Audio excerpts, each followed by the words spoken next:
작가님 정말 좋은 말씀 많이 들었습니다.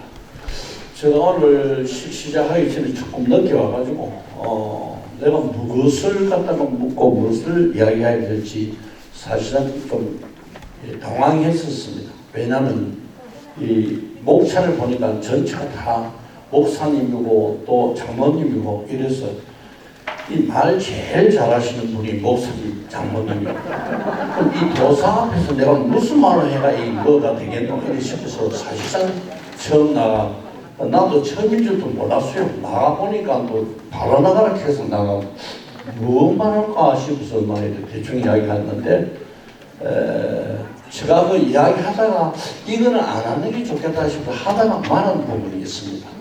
왜냐하면 책을 다 읽어보지 못했기 때문에. 그런데 그 중에 보통 한국 사람들의 그 심성이 보면은 남이 좀 잘 되면 더 그것을 또 못되게 또 옆에서 또 흔들고 또 이렇게 하는 그런 부분이 없잖아요. 들어있지 않느냐 그런 생각이 좀 들어서 사실상 보면 백선엽 장군이나 우리 박정희 대통령 그때는 박정희 장군이었죠. 그 두 분은 정말 우리 한국에서 영웅 중에 영웅 그런 영웅을 꼭 뭐가 이것 때문에 안 된다. 사실상 백선엽 그 장군이 영면하고 난 그 뒤에도 얼마나 말이 많습니까? 무덤 그 부분도 그렇고 저때 말이 많았는데 그것이 단 하나의 이유입니다. 쉽게 말하면은 백선엽 장군님도 그 아까 내가 이야기 좀 했지만은 또 일제시대 때 강점기 시대 때는 일본 그 사람들이 말을 안 들을 수가 없는 그런 상황이고 그러한 그 정치의 분위기였었습니다. 제가 알기로는. 그렇기 때문에 그 당시에 간도 특설대라는 그 특설 그 부대에 배치를 근무를 안 할 수가 없는 건데 그것도 아무 이유도 없이 그 근무했다는 그 자체 하나만 가지고도 무조건 백선엽이는 친일파다. 저 친일파로서 안 된다. 이런 이야기를 내가 직접 들었습니다. 작년 그 장에는 우리 백선엽 장군의 행사를 하기 위해서 예산을 청구했습니다. 예산을 청구했는데 우리 목사님하고 저하고 이거 이렇게 해가지고 하자. 이렇게 의논회가 다 했었어요. 했는데 그 금액이 총 한 3천만 원 정도로 책정을 했는데 백선엽 장군에 대해서 액수를 좀 많이 하고 큰 행사도 하고 다부동 행사도 하고 이렇게 하다 보니까 적지만 첫해 이 정도로 요청하자. 승인을 받았습니다. 받았는데 그 내용을 3천만 원 중에서 백선엽 이 장군에 관해서 행사는 상당히 축소해가 아주 뭐 거의 돈으로 말하자면 뭐 1,000만 원 미만 3분의 1 미만으로 아주 간단하게 하지. 다른 거 하지. 이거는 많이 하지 마라. 그런 이야기를 들을 때 이 참내 이러한 공무원들의 이 마인드와 이런 생각을 가진 사람이 과연 우리 공직에서 사람이 있어야 되겠나. 상당히 내 마음속으로는 좀 격분을 했었습니다. 우리 박정희 대통령도 마찬가지입니다. 그 시대 동시대입니다. 두 분 다. 그 여수 사건 이러한 문제 그런 문제를 가지고 거기도 옛날에 그 박정희 대통령도 영면하시고 난 뒤에 무슨 말이 있었냐면 친일파니 무슨 파니 내가 말해 친일파 무슨 파 처음 듣는 게 아니라 그런 이야기 참 많이 들었습니다. 차라리 막 다마내기 파라든가 뭐 양파라든가 이러면 되겠는데 이렇게 말하는 게 또 그렇게 갖다 붙이고 이러는데 얼마나 그 피파 갖고 바로 나오면은 그건 바로 죽음과 마찬가지였다는 걸 좀 그렇습니다. 왜 안 죽은 의사가 왜 나름대로 할빈에서 일본 거기 또 비록 뭐 부부가 그 친구를 왜 작살돼 있었겠습니까? 그런 문제를 봐볼 때 얼마나 우리가 한이 맺히고 우리가 피폭을 당했기 때문에 그런 문제도 안 생겼나. 다음 내가 작가님들 말씀을 하고 싶은 건 앞으로 조금 더 그런 부분은 당연한 사항이고 절대 그런 걸 가지고 이렇게 비화해서는 안 된다. 나는 그런 부분을 좀 더 확대해서 좀 한 번 더 이야기를 하시는 것이 어떻겠나 싶어서 말씀을 드리겠습니다. 잘 이해를 했고요. 이제 윤석열 정부가 들어섰지 않습니까?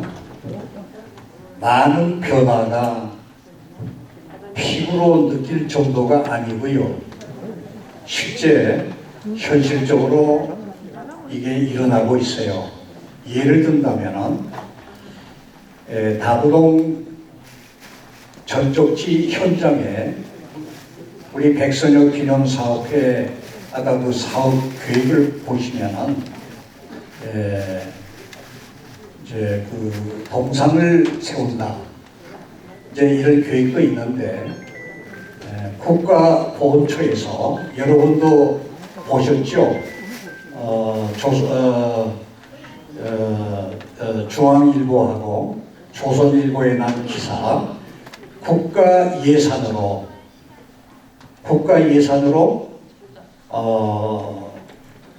동상을 세워주겠다.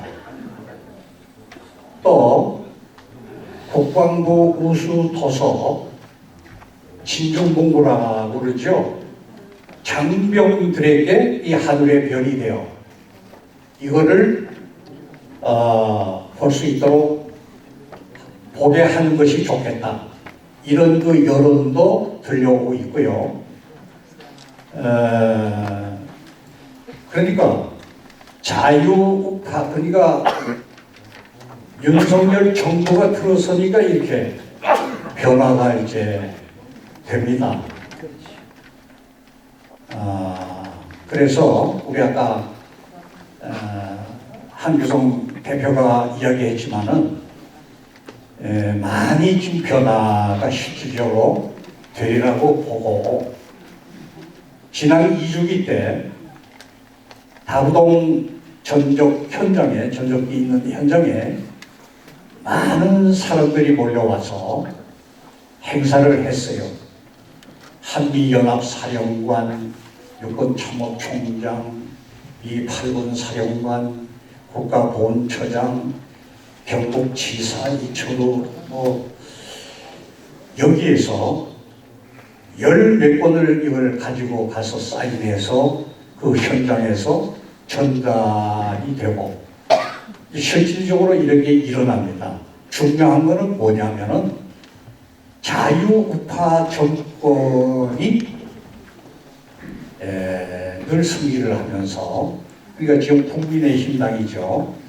저 사람들이 정신을 차리고 이번 내년 총선에서 많은 국회의원을 다수를 확보하고 대통령이라 해서 지금 여소야대 또 거꾸로 됐을 때 이거는 식물 대통령밖에 안 되잖아요. 그러니까 내년도 총선거에서도 국민의힘당이 다수의 많은 국회의원을 확보했을 때 국회를 원활하게 운영할 수가 있을 때 우리 자유우파 정권이 더 힘을 낼 것이고 백선엽 장군의 그 위대성을 영웅성을 제대로 목소리를 낼 뿐만 아니라 제대로 우리가 이렇게 받을 수 있는 대전현충원 어느 구석에 잠들고 계시는 장군님을 동작동 국립묘지로 모신다든지 이렇게 여러 가지 사항을 할 수가 있다고 봅니다. 그래서 오늘 여러분들 이 하늘의 별을 통해서 이 대한민국에 살고 있는 젊은이, 청소년, 학생들이 이걸 재밌게 썼습니다. 꼭 읽을 수 있도록 해서 읽으면 백선엽 장군의 그 위대성을 알게 될 거고 정말 우리가 영웅으로 모셔야 되겠다 하는 생각을 하게 될 것이고 안보가 얼마나 중요한가. 여러분 유대인들 아까 말씀드렸죠. 기억하지 않는 역사는 되풀이된다. 이 현판에 글귀를 써가지고 얼마나 교육을 시킵니까? 그러니까 우리 그 전쟁이 이스라엘 전쟁이 터졌다고 그러면은 전 세계에 흩어져 있는 젊은이들은 거의 귀국을 해서 3.1 전쟁, 6.1 전쟁 그런 모습을 우리가 보지 않습니까? 이런 그 안보시, 애국심 이런 거를 길러야 되는데 지금까지는 그걸 못했고 앞에 오늘 축사하시는 분 이야기했죠. 완전히 광화문 네거리에 나가보면 아직도 절반 갈라가지고 서로 야단들이에요. 어쩌면 지금도 이재명 씨가 그렇게 거짓말하고 있는데도 큰 난리입니까? 그러니까 이게 보통 문제가 아닌 거예요. 그러니까 이런 책임만이라도 우리가 주변에 널리 이렇게 해가지고 우리가 우리의 그 힘을 길러야 된다고 봅니다. 감사합니다. 네, 감사합니다. 우리 귀한 작가님, 물어볼 것이 많이 있지만, 오늘 이 정도로 우리 부산 독자들과 만남을 하는 게 좋을 것 같고요. 자, 하늘의 별이 되어 맞는, 그 제목에 맞는 축가를 이 시간에 들려드리겠습니다.